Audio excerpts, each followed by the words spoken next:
name's Jasmine. For the 2 or 3 people that saw my original video, welcome back if you're back. And to those who are new, this is actually a series that I'm working on about the pandemic.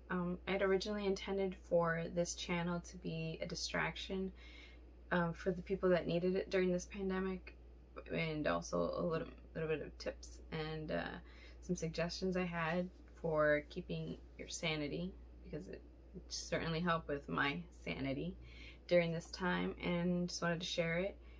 Also, it was helpful to me to get, to have a little relief during this time, the time of not working. Well, my original intention was for entertainment, but I had thought to make my first video and this series now to further give some understanding to the virus and how it plays out in people's lives, and to give like a personal story.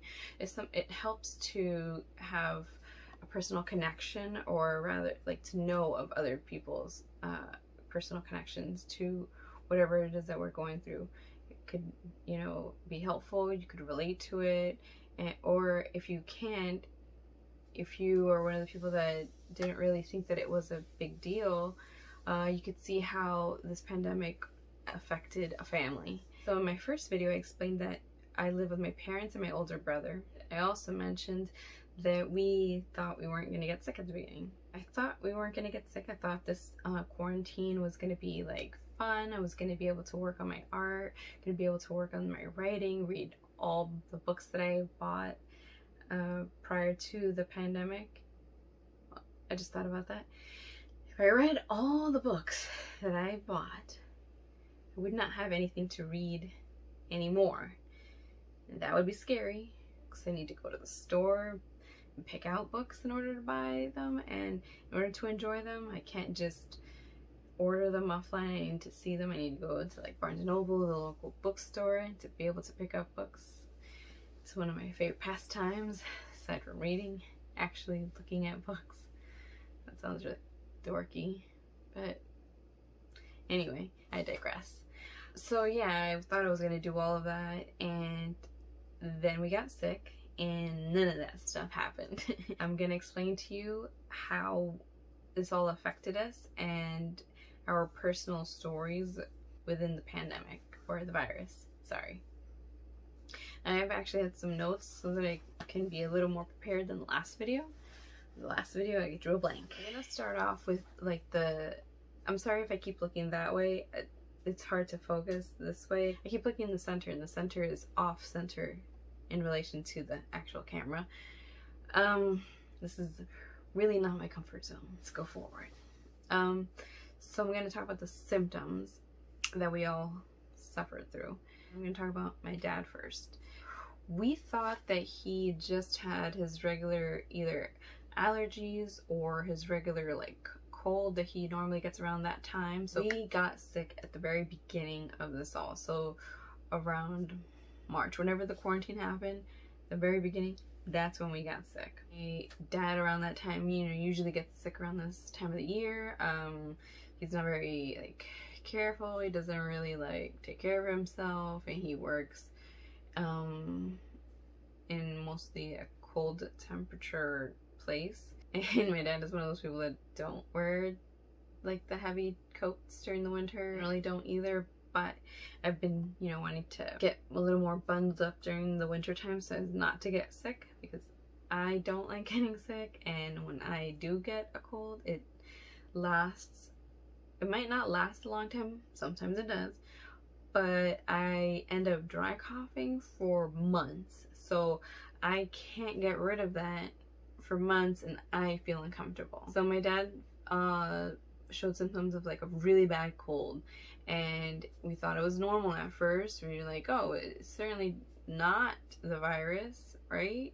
That only happens to other people. Sadly, it was the virus. So he had the symptoms of a really bad cold. Coughing, dry coughing, had a fever, constantly coughing, couldn't sleep.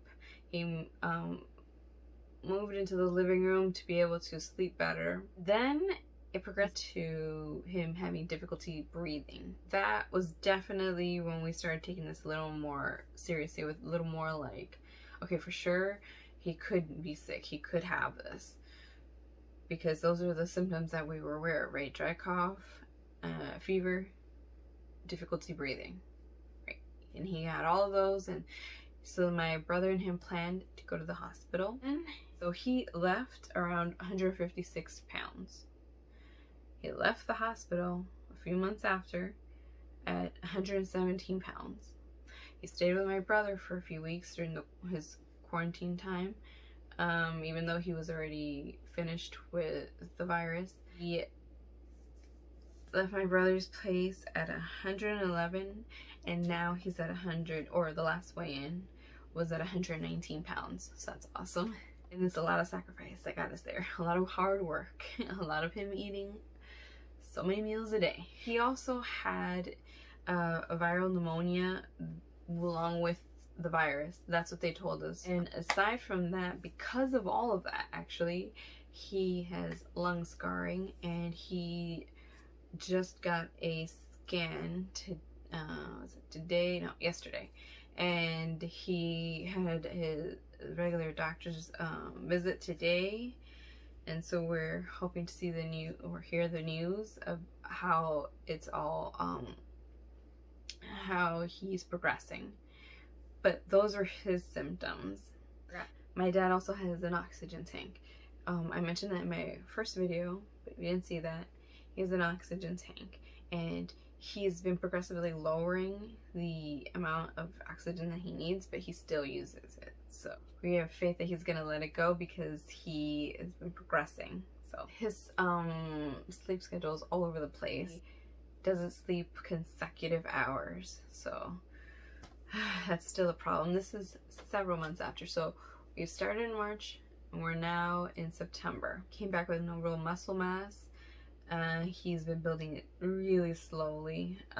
He's winded easily, and now he has diabetes. They don't know if it was brought on by the virus or he had it. It's not clear. But now we have to work on that. So my mom didn't have those symptoms, or didn't have the fever symptoms. She did have coughing a lot, and she couldn't sleep. Her body felt off. It was like she said that she felt like she was laying in the bed in one spot. No, she was in the bed laying in the bed in one spot. It felt like she was laying in another spot. And she also felt like she was sinking. She was sinking feeling in the bed. She said she'd never experienced this before. This is the first time, and this felt awful.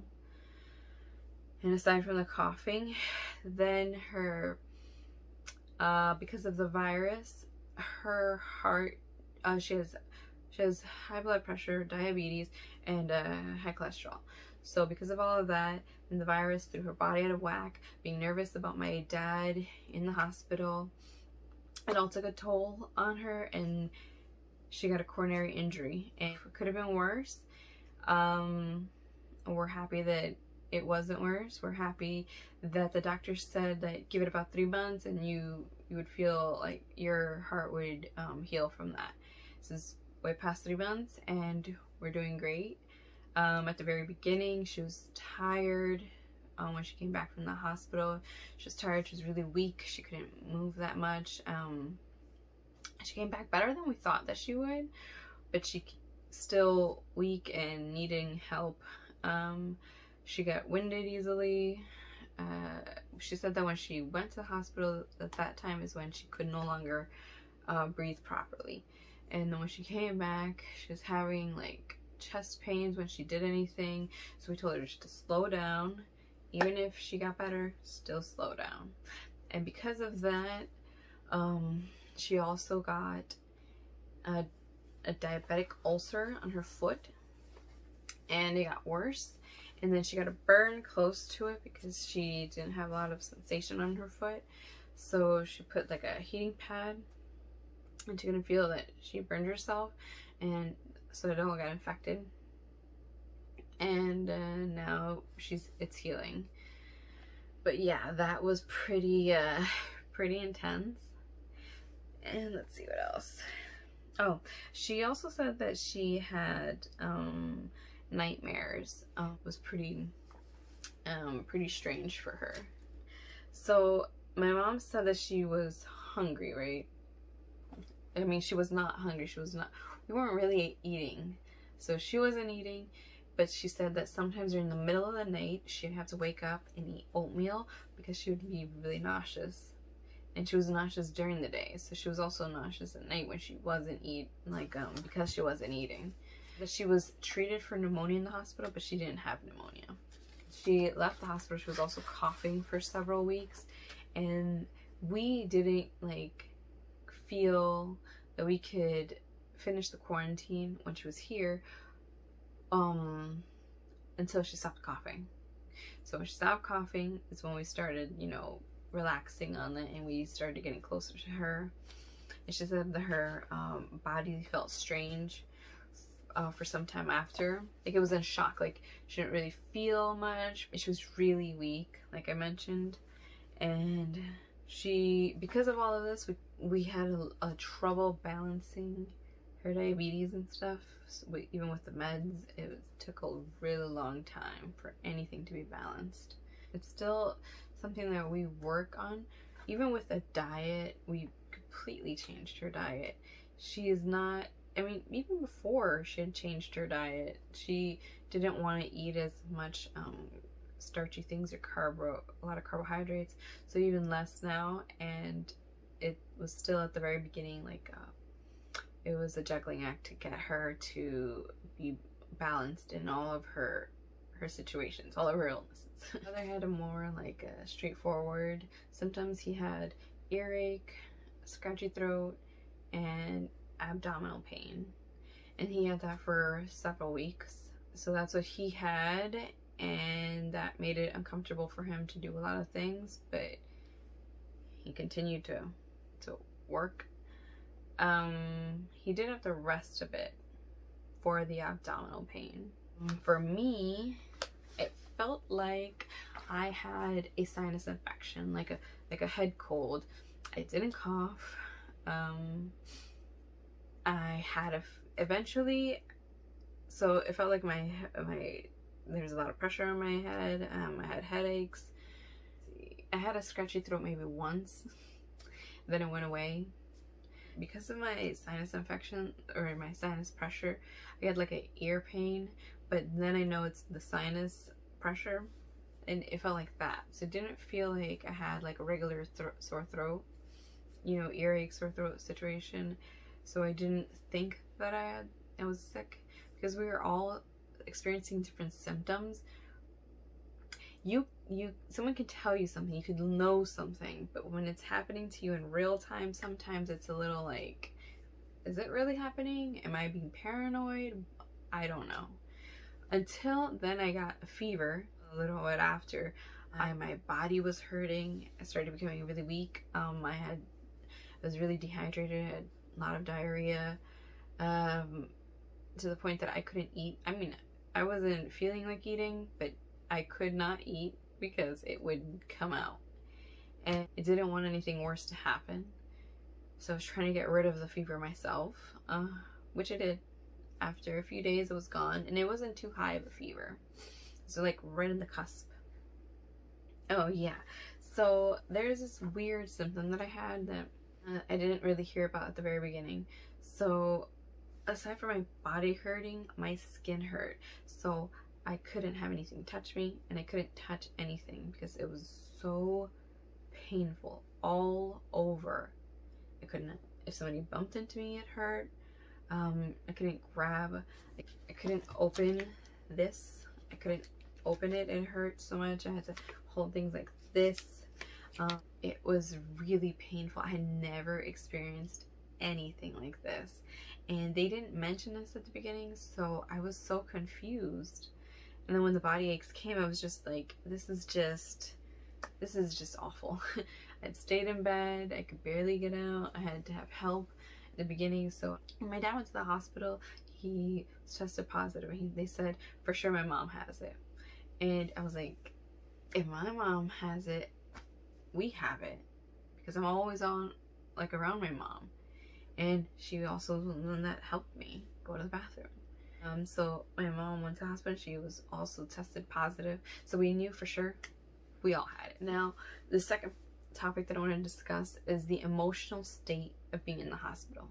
So, you know, when you go to the hospital, you're alone. You don't have any visitors other than the workers there, the doctors and nurses, and they're not really like visiting you. They're not your family. So my dad didn't like having the doors closed, and this is after being in the hospital for a few months or a couple of months. He didn't like the doors to be closed. He didn't like to be confined, and you know, they would lock the door in the hospital so that you wouldn't leave because you're highly contagious. But that he brought it here, that feeling. He did not want the doors closed here either, and he didn't like being alone. He used to like being alone before. He now is, because he was in the hospital for so long without really any contact other than Zoom calls or limited phone calls because he couldn't really talk. He now doesn't like to be alone for too long, so we have to check in on him every so often. My mom, same. She said she does not like having the doors closed. She still now doesn't like having the bedroom closed. She says she feels like she's a prisoner, like she's in like a box, trapped. And this is lasting. My mom got out of the hospital in April. It is mid going on late September, and or end of September, and yeah, that she still feels like that. That's impactful. And imagine all those other people in the hospital. There was a lady that left 6 months. She was in the hospital 6 months. She just recently left. I wonder how she feels. I couldn't imagine. So the third topic that I want to talk about is how family is affected. So this virus not only affects the people sick, it affects the people that are around them, their family, the people that are with them daily. So you have to quarantine yourself away from people that are sick. So you can't be around them, you can't touch them, you can't hug them when they need it and when you need it. When they're sad, you can't comfort them. You know, you can only speak to them, and that's far away, and it feels like, whether, obviously this is not the intention in the separation, but it feels like you're being abandoned, you know?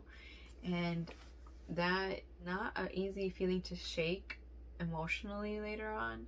It's something you have to work on. My mom's family took it seriously after my mom got sick. They didn't really think it was serious. You know how the media plays things, like we get it, like a snowstorm here in the city and it doesn't turn out to be anything. They just thought it wasn't anything serious, especially since they didn't have anything. I have family in Mexico. There wasn't really anybody sick there. Nothing really happened. So they took it seriously after my mom got sick, after my dad got sick, after we got sick, and it hit them close. So they were like, this is real and they have to protect themselves. My grandma cried when my brother told her that my mom had been taken to the hospital, and my grandma has already shaky health. She's not in very great shape, and this affects her. It's her daughter. She doesn't want her daughter to suffer. You know, like, I didn't want my parents to suffer. It broke my heart when they were scared in the hospital. I did not want them to go through that. I didn't want them to feel that. I felt horrible for my dad being there so long. I felt horrible that he felt like he did not want the door to be closed, and that is just heart-wrenching. My family felt like, you know, the separation was great, and like prior to that we would try to visit each other maybe like once a month or something, and we couldn't do that. That was was a big deal, you know. Niece and nephew couldn't see grandpa or grandma, and especially when they did see them, you would see my dad emaciated. That's not easy to take in when somebody that you're close to looks like they're from a third world country and just recently they were really healthy looking. Checking in more often, quite often. Now it's like daily calls from all over, family everywhere. It makes you really nervous for the future. And I mean, it's a good thing. In this time, in this pandemic, the good thing is that we realize that we should love our family. We should love our parents. If you had kids, you really cherish your kids because you never know when something will happen and you can no longer see them or be around them. And you gotta start thinking about those things now. Mortality means it ends. There's a beginning and an end. And you don't know when that end will come. And it's overwhelming. All of this is overwhelming. You know, like, for your friends, I had reached out to people that I hadn't spoken to in a while because I needed to know that they were okay. And I care about people. Anybody that's ever been in my life, I care about them. I might not be as close to them. I care about anybody that's ever been in my life. And I pray for them, and I wanted everyone to be alright. And I did not want anyone to go through what we went through. And for sure we were through tough times, but there are people that have been worse. And my dad wasn't intubated. My mom didn't have a heart attack, didn't die. I know people that had family members pass away. An old coworker, a friend of mine, told me that one of her family members passed away because my mom's side passed away from it. Even if you could not relate to this before, like, you could have empathy for people that are going through this. And it's difficult to have people around you be sick and go. The last thing that I want to talk about, the whole pandemic, like how we feel, how this is affecting us. It's not just my dad uses, you know, his oxygen tank as like he used to use it almost as a crutch or a cane. Not just that my mom recently had to use a cane, and these effects are ever like long lasting, and some are permanent. You know, damage to the body. You don't know how you will react. You don't know if who will get sick. Yeah, they say that young kids might not get sick, but you don't know if they do. And my nephew, he uses a nebulizer. I had asthma and I didn't want to be sick, and I didn't know how it would affect me. Medicine doesn't always work how it's supposed to with me, and I get allergic reactions to lots of things. I'm so careful of what I take, so you don't know. Like, but aside from the physical, you know, it's the emotional tolls, and not just the sick, but everything. Mom told me, and I'm sure that this isn't just my mom, it's me too, like, if they didn't want to look at the news terrifies people. The news of the pandemic is like always in our faces. So many people dying. Aside from the regular things that cause death, then we have this pandemic. And yes, it's not, you say it's a small number, but it's not a small number, and you can't desensitize yourself.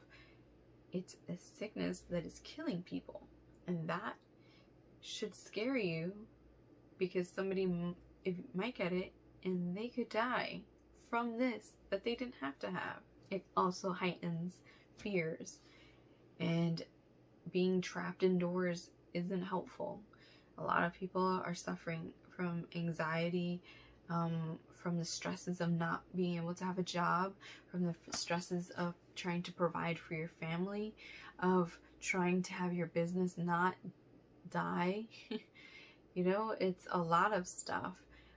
I currently am not working because, well, even at the beginning I couldn't because I was sick, but my job was suspended. Prior to the quarantine, my jobs were suspended, so I could not work, and I still can't. I need to be for my family right now. trying to take care of them physically, doing all kinds of errands, making sure that they're okay, that they have food. A lot of people are going through this. I'm an anxious person. I have been able to calm my anxieties, you know, over the years. I realized that my anxieties were this big, and I got them down to a manageable level through a lot of hard work and a lot of praying, meditating, reading the word, but a lot of looking at what actually makes me anxious and trying to get past them. And this is bringing a whole new level. My hair started falling out with the stress. And I can't be the only one. So if I'm going through this, I know a lot of people are going through anxieties. And it even brought back social anxiety that I had. If you even know me, some people find it hard to believe that I am shy or that I have anxieties or social anxieties, and I definitely do. It definitely is real, and it's definitely scary when you're in a box and you can't leave. You get to deal with things head on, and that's basically what I've been doing. But some people might not be able to have as much help or hope as I do, and I hope that if you need help, you leave a comment and I'll try to be there. Thing is different now. We see the world, the city's different. You have to have a mask everywhere you go. It is not as comfortable as it used to be. The feeling like prisoners, a lot of frustrations are going around. You know, you're constantly having to, can you go to this place? Can you go to the supermarket? Can you do your laundry? Can you afford things? So many things to think about. You can't go out like you used to. You can't let off steam wherever you used to do it. People leaving their homes and moving because their homes no longer feel like home. And my mom touched on that, and that is not a feeling people should have, because if you don't have home, you don't feel stable or safe. Might be a few people that they don't mind, but the majority of people want some place that they can touch down and call home and feel safe and feel relaxed. And if your home isn't right, you aren't right. Unfortunately, that's how it is. Another thing, there's this thing that I know that I felt, and my mom also felt. She said she didn't want to communicate with people. She didn't feel like she needed to reach out to people, and for a while we weren't speaking to a lot of people. I felt awful. I don't know. Well, again, I have social anxiety, so this brought back some, but I also didn't want to burden anyone, and I didn't know, like, I couldn't, there was nothing I could say. Like, let's say, oh, I'm gonna talk to this person, I want to see how they're doing. I asked people how they were doing, but then after that, I was just like, and I have nothing to say. Let me look and try to text someone, and I have nothing to say. My mom said she didn't feel like talking to people, and this came from pandemic. And also, right now there's a lot of suffering going on, a lot of suffering from this virus, lack of ability to go where we want to go, suffering with the riots going on, the protests, the injustices, the other normal daily pains and aches that we have. If you had troubles with money prior, you're gonna have more now. You know, there's a lot of things, a lot of uncertainties in this world right now, and this is not a time where we just can go about as if nothing is happening. Some people have the luxury of having a great place, a great space to go out, and they can relax. But I'm sure that it also gets a little frustrating that you can't just do whatever you want and pick up whenever you want. And I just have a hope that we can be more understanding towards everyone, and not just people that are suffering. We should have empathy, and if we went through it, we should have sympathy, because a lot of people don't get the difference. So sympathy is something that you experienced like them, and you can relate on that note. And empathy is not having experienced it, but feeling for them, for the people. And we must have empathy. And also for the people that don't understand. I know that it's hard, that when people are frustrated and they lash out, we should be slightly more understanding. Not saying that they are justified in the way that they lash out right now, because we shouldn't be. I mean, the world is hectic enough, crazy enough. We have its own issues. It feels like 2020 is imploding. And when would it leave? Please go away.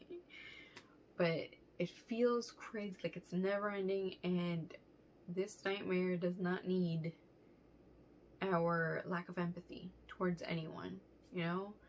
So I hope this reaches you well and it helps at least one person in whatever way possible.